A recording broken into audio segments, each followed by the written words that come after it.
não parar, não precipitar e não retroceder. Então dizer para esse cara, sabe quando nós vamos parar? Nunca. Nunca na sua porca vida. Né?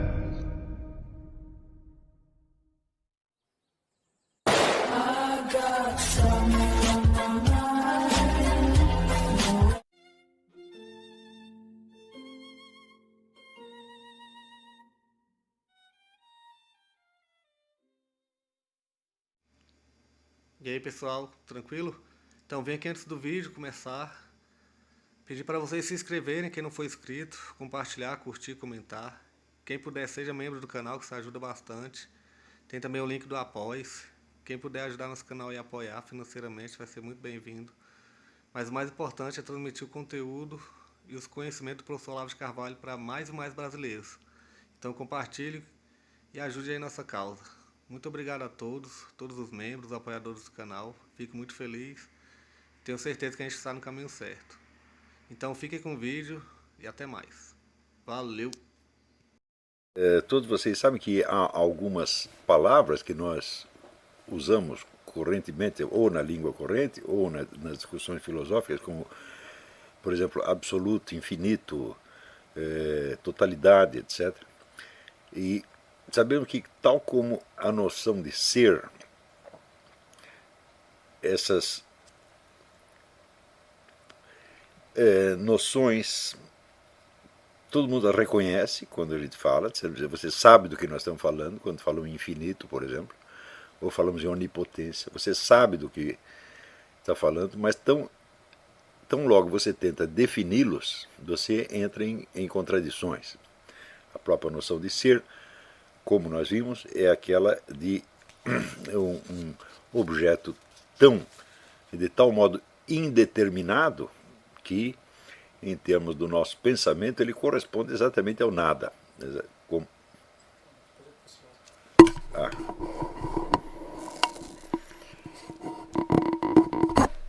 Então entramos naquele paradoxo do Hegel, que o ser na sua indeterminação corresponde ao nada, mas a determinação do ser é aquilo que se desdobra, que se desenrola no tempo, de modo que o ser adquire então uma estrutura temporal e histórica.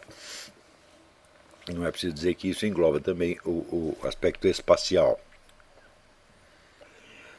No entanto, este paradoxo de que você entende a noção, mas você não consegue apreendê-la intelectualmente de maneira satisfatória, isto aí acontece com uma multidão de outros objetos de pensamento. Eu dei até o exemplo, vamos dizer, de uma pessoa que você conhece. Você pode fazer um teste muito simples. Você tenta lembrar de alguma pessoa que você conheça e produz uma imagem mental dela. Você vai ver primeiro que esta imagem é tremendamente esquemática. Ela não é uma imagem nítida, satisfatória e completa. É esquemática, é 2 ou 3 traços apenas. Segundo, você apreende essa pessoa mentalmente somente num instante e numa determinada atitude, tá certo?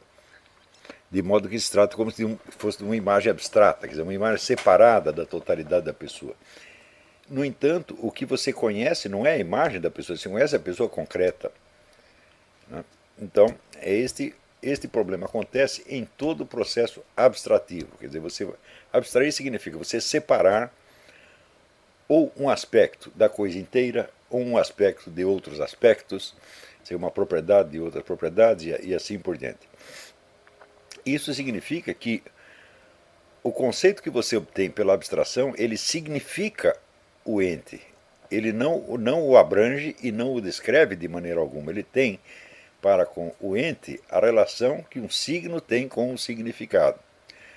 E a função do signo é dupla. Por um lado, ela indica o seu objeto remotamente, e por outro lado, ela o substitui, tá certo, no pensamento.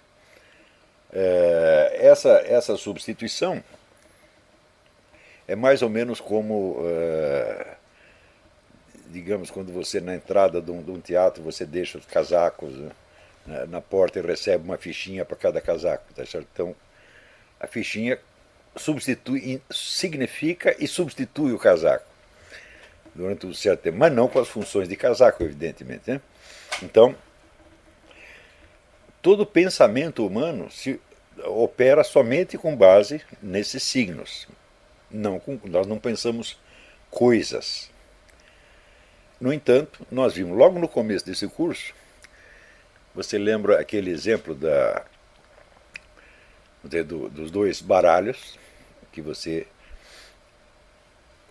ia tentando adivinhar as cartas do baralho vermelho e do baralho azul, e você via que existia como que um pensamento sensorial, quer dizer, que como se os dedos sentissem a coisa antes de chegar no cérebro. Né? Vocês podem reportar a aula, a coisa lá está mais descrita com mais detalhe. Isso quer dizer, às vezes pensamos com coisas também.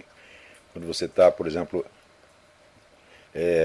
manejando um objeto, está construindo uma mesa, fazendo um objeto de marcenaria qualquer, você raciocina diretamente com o objeto que você está manipulando, em vez de você precisar representá-lo. Também, do mesmo modo, quando você está dirigindo o automóvel, você tem que tomar decisões rápidas.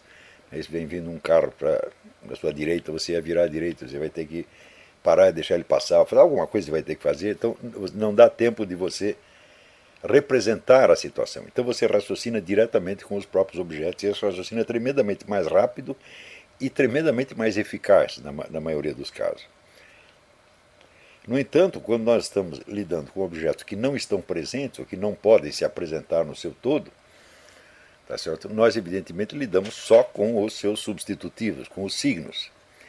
E frequentemente nós esquecemos que mesmo os conceitos mais bem elaborados não passam de signos.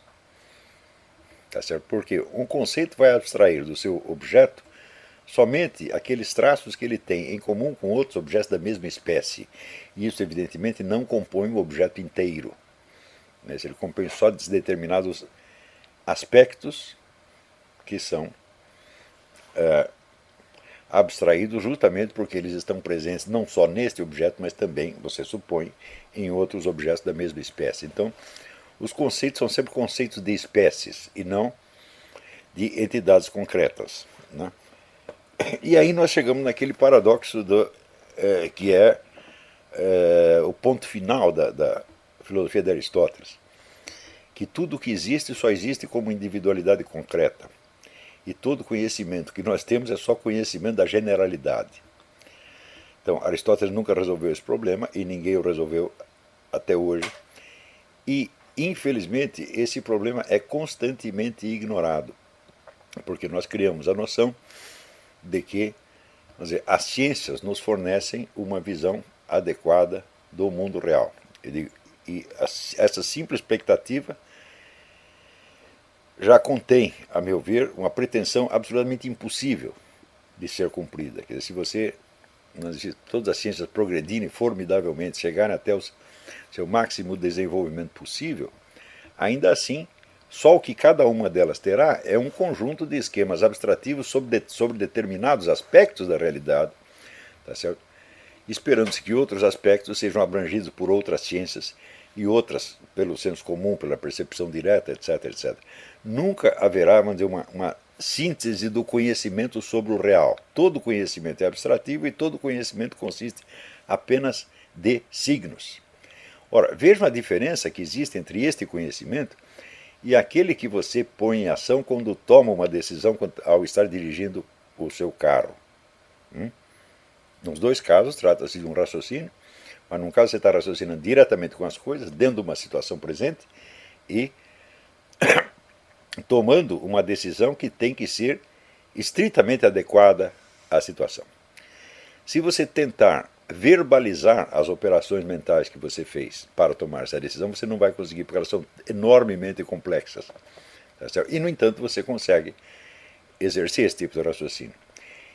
Esse tipo de eficiência imediata, que é, vamos dizer, a perfeita adequação da mente ou do indivíduo cognoscente na situação concreta, nenhum conjunto de ciências jamais poderá produzir, porque o portador disso é somente o indivíduo humano concreto vivente.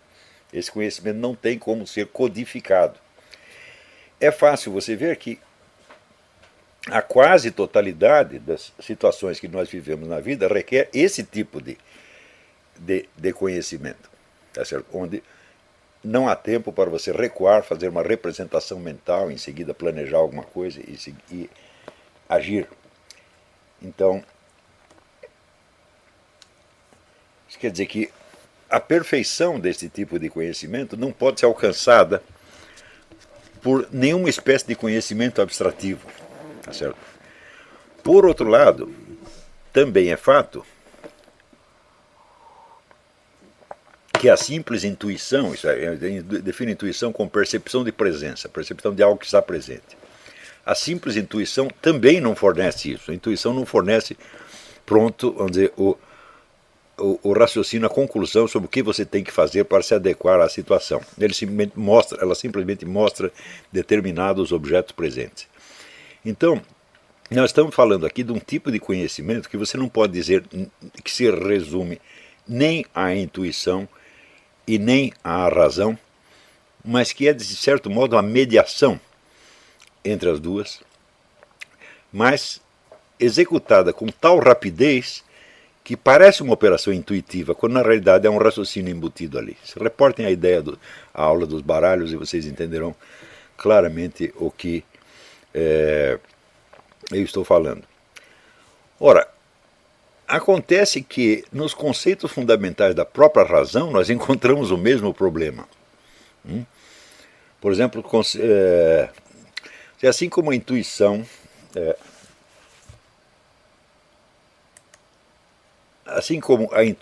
é o conhecimento da presença, nós podemos definir a razão como o sentido de todo e parte, o sentido classificatório e ordenador que nós temos, né?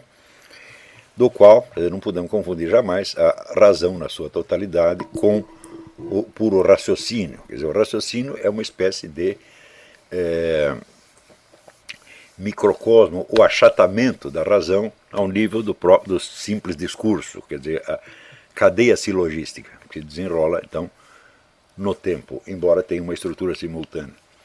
Quer dizer, a razão implica operações muito mais complexas do que o puro raciocínio. Mas todos os conceitos com que nós lidamos na razão, eles têm em si o mesmo problema que nós encontramos quando falamos de infinito ou de absoluto. Por exemplo, os próprios conceitos de todo e parte. Tá certo? Nós entendemos o que queremos dizer quando usamos essas palavras, tá certo? E nós somos capazes de, dado um objeto, uma mesa, por exemplo, entendê-la como um todo, ou compreender as suas partes e compreender o encaixe das partes no todo. Porém, o próprio conceito de todo e parte, tomado em si mesmo, tá certo? Ele é intraduzível em palavras. Não há como você definir um todo, porque a definição de todo pressupõe o conhecimento do todo, então você entra numa petição de princípio. Do mesmo modo, a parte. Então, nós temos que dizer o seguinte: bom, as noções de todo e parte, então, são intuitivas. Eu digo, mas como podem ser intuitivas, tá certo, se elas não se apresentam? O que se apresenta a nós são objetos dos quais cada uma tem um todo e cada um tem partes. Mas a própria noção de todo jamais se apresenta a nós. E a noção de parte também jamais se apresenta. Então é uma construção racional. Mas essa construção racional acaba se revelando impossível, porque cada uma dessas noções apela a si mesma para se construir. Então, faça você a experiência, tente você definir o que é todo, sem você apelar à ideia de todo.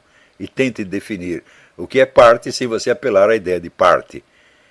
Então, essas noções, elas são reconhecíveis, mas nelas não são pensáveis em si mesmas. Então, vou dizer, elas não são intuitivas, porque os seus objetos não se apresentam. E não são racionais, tá certo? Porque não são pensáveis, não podem se transmutar em raciocínio. Então, essa característica que eu comecei a notar, que estava presente no conhecimento que você tem das pessoas humanas, onde você pode conhecê-las e reconhecê-las, mas não pode transformá-las em objeto de pensamento, tá certo? Eu notei que esta característica está presente em praticamente todos os conceitos de base que nós usamos para a descrição de qualquer coisa. Todos os conceitos básicos da filosofia são assim, e esses conceitos são os mesmos que se usam na ciência. Então isso quer dizer que em todo lugar, em toda parte, você vê uma tensão entre esses extremos da intuição e da razão, que não pode ser resolvido nem por um lado, nem pelo outro. Não pode ser resolvido nem intuitivamente e nem racionalmente. E que, com os quais, no entanto, nós na prática conseguimos lidar. Então, esse é um paradoxo, como dizem, que não sei, não estudei isso, mas há um dito que diz que pelas leis da anatomia um besouro não pode voar, e no entanto ele voa. Então isso quer dizer que esta possibilidade impossível do conhecimento humano, eu acho que isso nunca foi levado muito a sério, ninguém examinou isto seriamente na filosofia e nem na ciência. Por quê? Porque em todo esse departamento do conhecimento humano, o pessoal está interessado no conhecimento abstrativo, o conhecimento da generalidade. E raramente volta ao universo da experiência concreta para ver se isto funciona exatamente assim. Tá certo? Então, isso quer dizer, quando nós não conseguimos definir uma noção, não conseguimos torná-la pensável como definição, então o que nós fazemos? Nós criamos uma definição convencional, que é uma definição por reconhecimento.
Chegamos a mais um final de uma aula, de um vídeo. Espero que tenham gostado. Quem não se inscreveu ainda, se inscreva, compartilhe, comente. Ajude o nosso canal, apoie, seja membro. E ajude o nosso canal a chegar a cada dia a mais brasileiros que precisam muito do conhecimento do professor Olavo de Carvalho. Então é isso aí, fique com Deus, até o próximo. Valeu! Então é isso aí, pessoal. Que é o nosso canal. Que são alguns livros que eu já li. A maioria foi doação, mas alguns eu adquiri, professor Olavo de Carvalho. Alguns livros se perderam aí que eu emprestei. Professor Alexandre Costa. A Bíblia Sagrada. 10 lições sobre Karl Marx. Indico a não ler esse livro, que é muito ruim mesmo. Alguns pensadores aqui que realmente, como o professor Olavo de Carvalho disse, não são pensadores. Valeu, tamo junto aí. Apoie nosso canal, seja membro.